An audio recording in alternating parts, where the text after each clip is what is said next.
తిరుపతి కల్తీ కేసులో సిట్ దర్యాప్తును మరింత లోతుగా తీసుకెళ్లాలని షాప్ చైర్మన్ రవినాయుడు డిమాండ్ చేశారు. కోట్లాది మంది భక్తుల మనోభావాలతో ముడిపడి ఉన్న ఈ అంశాన్ని తేలికగా తీసుకోవడం సరికాదన్నారు.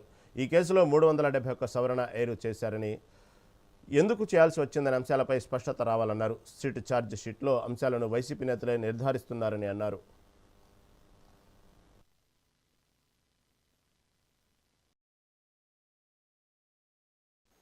లోతైన దర్యాప్తు చేయాలి.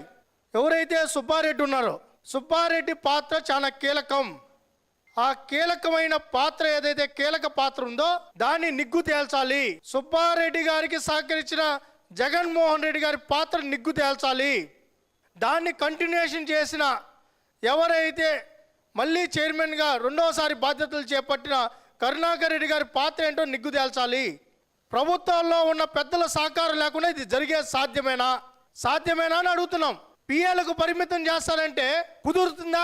ఈరోజు మేము ఒకటి అడుగుతున్నాం, బోర్డులో తీర్మానాలు పిఎల్ చేస్తారా? బోర్డులో తీర్మానాలు పిఎల్ చేస్తారా? టీటీడీ బోర్డును సుబ్బారెడ్డి నడిపారా, వాళ్ళు పిఏ నడిపారా?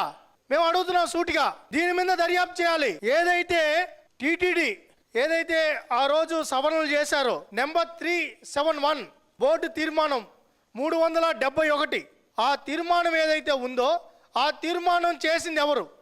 దానికి అధ్యక్షత వహించింది ఎవరు? సుబ్బారెడ్డి గారు అవునా కాదా? వాళ్ళ పిఏనా? అనుమానాలు ఏమీ లేవు. మేము ఒకటి అడుగుతున్నాం, ఒక ల్యాబొరేటరీతో అయిపోతే ఎలా అండి? ఇంకా దర్యాప్తును పెంచాలి, ఇంకా సమర్థవంతం. ఇది కోట్ల మంది మనోభావాలకు సంబంధించిన విషయం, కొన్ని కోట్ల కుంభకోణానికి సంబంధించిన విషయం. ఇక్కడ వ్యక్తిగత కక్షలు కాదు, ఇది ఆధ్యాత్మిక ప్రాంతానికి సంబంధించి కొన్ని కోట్ల మంది మనోభావాలకు సంబంధించిన విషయం.